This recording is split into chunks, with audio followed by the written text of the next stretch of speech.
Mesdames et messieurs, bonsoir. Le journal, voici les titres qui vous seront développés. Et séminaire donc d'information sur la migration à l'Assemblée nationale aujourd'hui. Et après avoir rendu visite aux familles sinistrées du quartier 6, le ministre de la Santé a procédé hier à la distribution de vivres pour les familles sinistrées. Et des raids israéliens menés sur Gaza. Sous la présidence de Mme Kaltouna Falah-Saïd, la commission de la législation et de l'administration générale s'est réunie aujourd'hui afin d'examiner le projet de loi portant création d'un centre d'entrepreneuriat et de leadership. La réunion s'est déroulée en présence du ministre de l'économie et des finances, Ilyas Moussa Daoualé, accompagné de ses proches collaborateurs.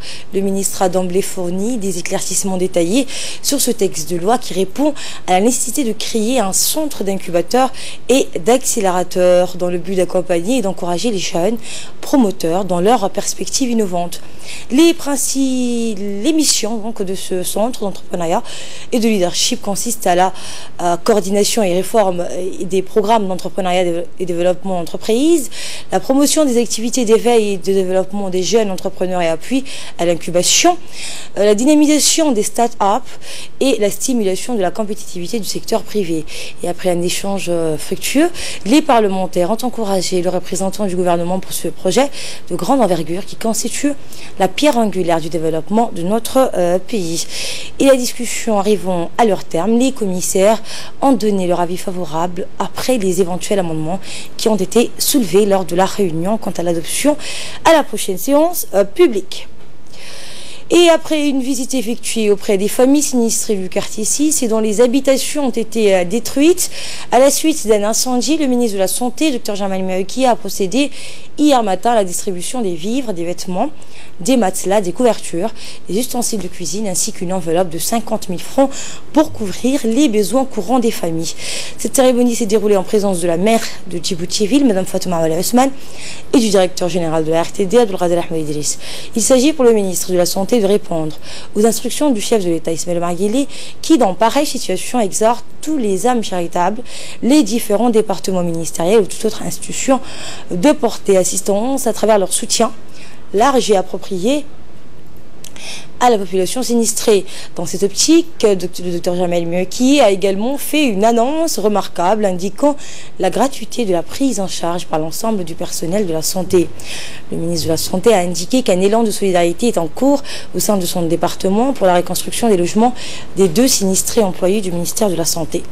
Et enfin, les grandes familles du quartier 6, quartier 4, PK12 ont transmis au ministre de la Santé leur message de remerciement et de gratitude les plus sincères à l'endroit du président de la République et la première dame, Mme Khadra Mohamed Haid, pour leur soutien salvateur, plus particulièrement en ces moments difficiles.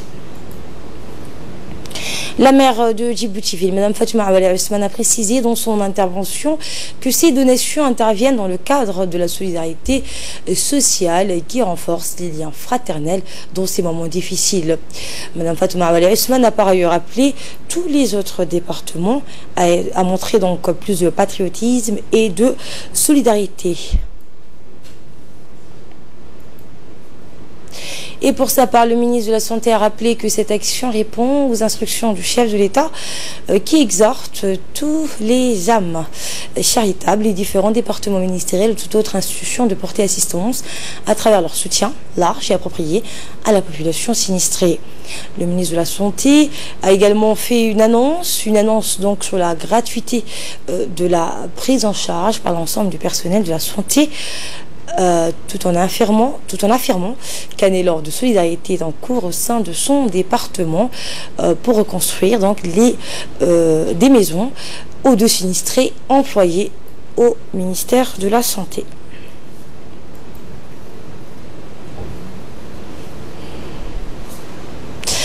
Et par ailleurs, le ministère de la Santé a remis aujourd'hui 4 ambulances, 2 étant destinées à l'armée nationale, une à la police et la dernière à la direction de la protection civile en vue de renforcer les interventions et les secours lors d'accidents de la circulation. Cette cérémonie de remise des ambulances s'est déroulée au centre d'instruction technique et tactique installé au camp Cheikh Ousmane. La cérémonie a été présidée par le chef d'état-major général des armées, le général Zakaria Cheikh Ibrahim. Elle a réuni le ministre de la Santé ainsi que les directeurs de la police nationale de la protection civile, respectivement le colonel Abdellah Abdi et le colonel Mahmoud Moussa. Le général du corps armée Zekeli Cheikh Ibrahim, chef d'état-major général des armées, avait à ses côtés le général de division Ousmane Nour Soubaglé, chef d'état-major de la défense, le général de la brigade Tahir Ali Mohamed, sous-chef d'état-major de la défense, et après que les honneurs militaires avaient été rendus et qu'une revue des troupes ait été effectuée, le ministre de la Santé a remis les clés des ambulances aux forces armées djiboutiennes, au directeur de la police nationale et de la protection civile. Ces ambulances équipées de moyens médicalisés et de matériel pour les secours d'urgence renforceront ainsi les capacités opérationnelles pour la prise en charge des patients en cas d'accident de la route. C'est ce qu'a déclaré le ministre de la Santé. On l'écoute.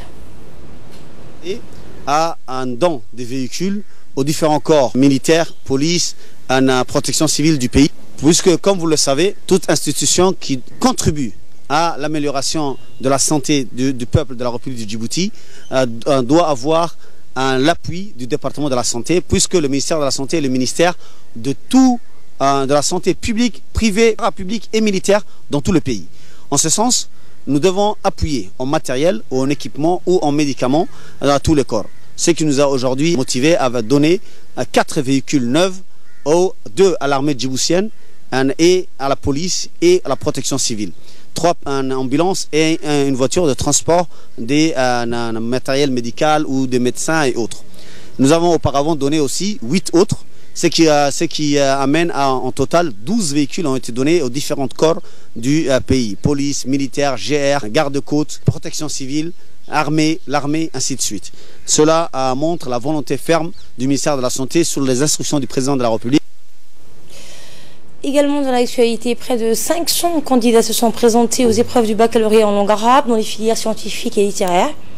Les épreuves se sont déroulées au centre de formation des enseignants de l'enseignement fondamental. Les candidats sont issus des lycées privés qui dispensent en langue arabe. Le ministre de l'Éducation nationale de la formation professionnelle, Moustapha Mohamed Mahmoud, a pris la tête d'une forte délégation de haut cadre de son département pour effectuer une visite d'inspection au centre de formation des enseignants de l'enseignement fondamental, et ce pour s'assurer du bon déroulement des épreuves. Il a été accueilli sur place par la directrice générale de ce centre, Madame Acha Falah El-Tiré, qui lui a fait visiter donc les salles d'examen, le secrétariat et le reste du dispositif prévu pour le bon déroulement de ces épreuves du bac arabe pour la session 2017-2018. Et à l'issue de sa visite, le ministre et sa délégation ont été entièrement satisfaits de la parfaite organisation des épreuves. Il a rendu hommage à la directrice générale de l'enseignement de l'ensemble du personnel de ce centre qui ont assuré le bon déroulement de ces épreuves. Et dans un second temps, le ministre et sa délégation se sont rendus au lycée technique de Gabad où se déroulent les épreuves du brevet d'études professionnelles, session 2018. Au total, ce sont quelques 788 candidats qui se sont présentés aux épreuves dans les disciplines allant du tertiaire à l'industriel. Le ministre et sa délégation ont rencontré le chef de centre d'examen et les membres du jury avant de visiter les salles d'examen et échanger avec les enseignants et autres personnels surveillants des examens. Pour la série L et la série S de ce baccalauréat 2018. Et tout s'est déroulé parfaitement bien. Nous sommes satisfaits de cette première matinée et nous espérons que tout se déroulera dans le temps et dans les meilleures conditions. Et j'encourage donc les candidats à faire preuve de bon sens pour qu'ils donnent le meilleur d'eux-mêmes et pour que aussi leurs parents, les enseignants, tous ceux qui les ont accompagnés durant toutes ces années soient fiers d'eux. Donc, je leur dis aussi bon. À la une également, le ministère du Budget, en étroite collaboration avec le ministère du Travail, a organisé ce matin au Palais du Peuple un atelier de formation à l'attention des formateurs du Centre d'application financière, la CAF. Le séminaire est animé par des spécialistes en la matière qui sont venus de l'École nationale d'administration de Côte d'Ivoire. La formation a pour objectif de renforcer les connaissances afin de résoudre le défi de transformation qualitative qui se pose à l'administration. Rappelons que le gouvernement s'est engagé dans une profonde réforme en vue de rendre l'administration performante et efficace. Écoutons le secrétaire général du ministère du Budget. Le démarrage de cette formation destinée aux futurs formateurs du Centre d'application financière, institution du ministère du Budget qui sera hébergé à l'INAP, qui a vocation à répondre aux besoins en formation du personnel du ministère du Budget. Il m'est agréable de souhaiter la bienvenue à nos hôtes, les émissaires de l'ENA de la Côte d'Ivoire, venus parmi nous pour animer cet atelier et partager leur expérience. Je leur souhaite bon travail et un agréable séjour à Djibouti. Voilà donc le centre d'application financière, le CAF, sera construit à proximité de l'Institut national d'administration publique, l'INAP. Le séminaire se poursuivra jusqu'au 14 juin prochain et a vu la participation du secrétaire général du ministère du Budget et celui du ministère du Travail ainsi que plusieurs cadres du ministère du Budget. Et cet anniversaire, à l'occasion du 62e anniversaire de la République italienne, une grande cérémonie a été organisée hier au sein de l'infrastructure militaire d'appui logistique italienne prépositionnée à Djibouti. La cérémonie présidée par le commandant de la base a vu la participation de nombreux officiels et officiers, dont le général Esmanol Sebaglé, de la représentance des agences du système des Nations Unies à Djibouti, des officiers supérieurs des forces armées disposant de facilités militaires à Djibouti. L'ambiance était festive pour marquer cette fête de la République italienne. Une course relais interarmée a été organisée. Elle a regroupé l'ensemble des forces étrangères installées à Djibouti, des forces armées djiboutiennes, des éléments de la police nationale. Le commandant de la base a souhaité la bienvenue à l'ensemble des participants à la fête et à la course relais. On l'écoute. De la course, à l'occasion de la 72e célébration de la République italienne. Je remercie toutes les autorités civiles, militaires et religieuses présentes. C'est un honneur de vous avoir parmi nous ce soir. 13 équipes de tous les contingents militaires de Djibouti participeront à la course qui est arrivée à sa 3e édition. La course est née pour contribuer à la dialogue et à la fraternité entre les différentes nations présentes ici à Djibouti. Et votre présence ce soir souligne le succès de l'initiative. Voilà donc, et après cette course relais interarmée, des certificats, donc des médailles ont été remis aux principales forces armées stationnées à Djibouti.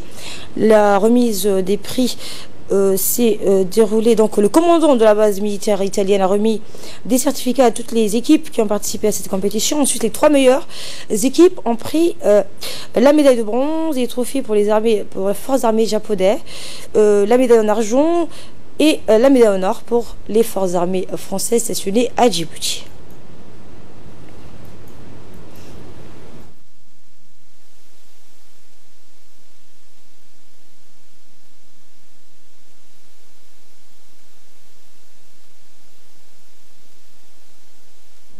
Et dans le cadre de la décentralisation des examens et des corrections dans les établissements secondaires, dans les régions de l'intérieur, les corrections du brevet des études fondamentales ont débuté hier matin, très tôt dans la ville d'Ali Sabié. Pour la première fois, la correction de ces examens, sanctionnant le passage au CM, a été décentralisé toutes les étapes de la correction, de l'anonymisation des copies, de leur correction, de la saisie des notes jusqu'à la délibération finale des résultats par les jurys s'effectuent à l'ICBI par des équipes d'enseignants exerçant dans la région sans aucun appui extérieur.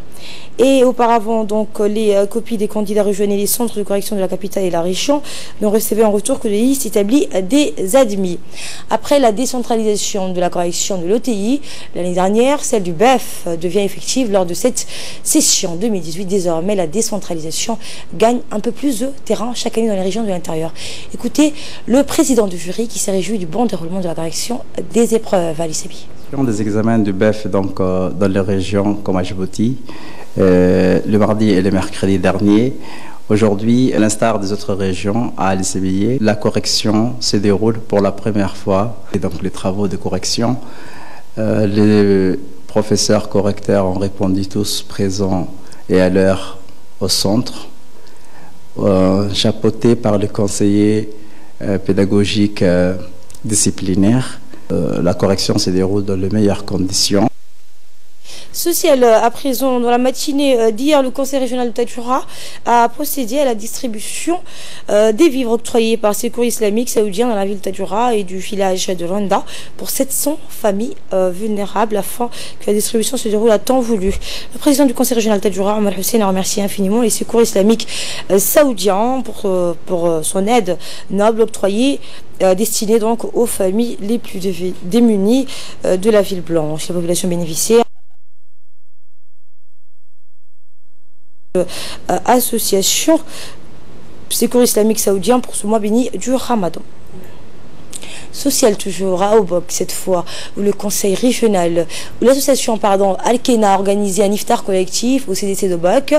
Le préfet par intérim Ali Mohamed Maki, le vice-président du conseil régional, le chef de brigade de la gendarmerie, commandant de la police, de nombreux présidents de l'association. Le président donc n'a pas manqué de remercier les participants et rappeler les objectifs de cette association qui, on le rappelle, s'appelle Al-Kena.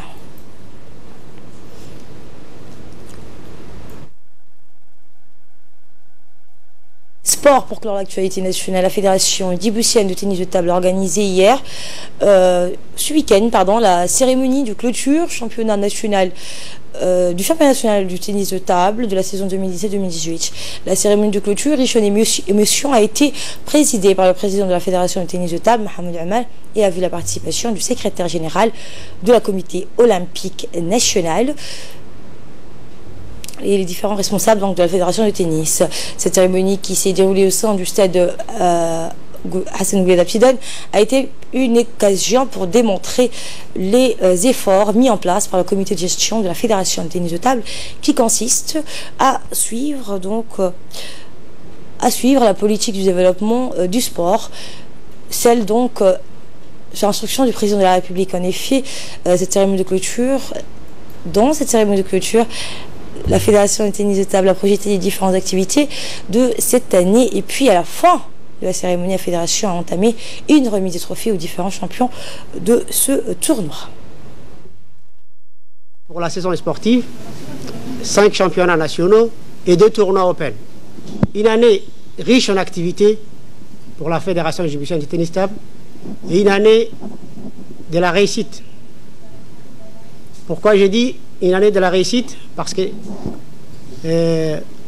au mois d'avril, du 20 au 28, nous avons organisé le 11e G de la CGOCI, ici à Djibouti. Nos pongistes de l'équipe nationale ont pu mener un résultat vraiment félicitant en décrochant les médailles d'argent lors de cette 11e G. Enfin, je remercie nos partenaires qui ont contribué à la réussite de tous ces événements sportifs. En premier, le secrétariat d'État à la jeunesse et au sport, les comités nationaux olympiques et sportifs djiboutiennes. Et de là, nous passons à ce qui domine l'actualité hors de nos frontières avec Fardous Hussein. Bonsoir à vous. Et des raids israéliens menés sur Gaza. Et oui, donc Asma, ce dimanche, ça l'avait annoncé, donc mener des raids aériens contre la bande de Gaza et frapper une douzaine de sites du Hamas, l'organisation qui contrôle cette zone, lors d'une première vague de frappes aériennes. Des avions de combat ont frappé 10 sites terroristes, dont 3 complexes militaires appartenant au mouvement à Hamas dans la bande de Gaza. Ces frappes aériennes constituent, selon Tzal, une réplique des tirs de roquettes contre Israël, ainsi qu'à diverses activités terroristes approuvées et orchestrées donc par le Hamas. L'armée israélienne a fait état d'une série de tentatives d'attaque à la frontière contre des soldats, mais aussi des dégâts sur des infrastructures liées à la sécurité. Quelques heures après la première vague des raids, un avion a tiré sur 5 objectifs d'un complexe militaire de la force navale du Hamas dans le nord de la bande de Gaza. Donc des drones de fer du système israélien de défense Asma antimissiles ont intercepté des roquettes de l'autre et aurait donc atteint sa cible et serait tombé à l'intérieur de la bande de Gaza. Des milliers de personnes ont assisté aux funérailles d'une sécuriste de 21 ans touchée vendredi à l'est de Khan Younes dans le sud de la bande de Gaza. Ces funérailles ont été suivies d'accrochages après la barrière frontalière alors lorsque les Palestiniens ont lancé des pierres contre des soldats israéliens. Plusieurs Palestiniens ont été blessés. Selon des autorités de Gaza, une source de sécurité palestinienne à Gaza a par ailleurs déclaré qu'un char israélien avait visé un poste d'observation du Hamas dans l'est de la ville sans faire de victimes. Et le G7 finance face à la politique commerciale américaine. Et oui, donc Asma, le G7 fait face au financement du G7. Les pays ont été réunis pour contrer certains actes, dont notamment l'Union européenne. Et on finit avec la Belgique, à Liège, les Liégeois rendent hommage aux victimes de l'attentat. Tout à fait, près de 3000 Belges ont rendu hommage aux 3 victimes de l'attentat revendiqué par le groupe djihadiste État islamique mardi dernier. 2 policières et un jeune homme de 22 ans ont été abattus en pleine rue de la ville Wallan. Les funérailles des officiels des 2 policières assassinées, Lucie Garcia, 54 ans, et Soraya Belklessemi, 44 ans, auront lieu mardi prochain. Ils recevront la croix civique, première classe, la plus haute distinction civique en Belgique à titre posthume. Les faits ont été qualifiés d'assassinat terroriste par la justice belge Asma, qui a notamment relevé que le modus operandi de Benjamin Hernan était celui auquel l'État islamique appelle régulièrement dans sa propagande sur Internet. Merci Fardous Hussein pour ces précisions. Merci à vous de nous avoir suivis. C'est la fin de ce journal.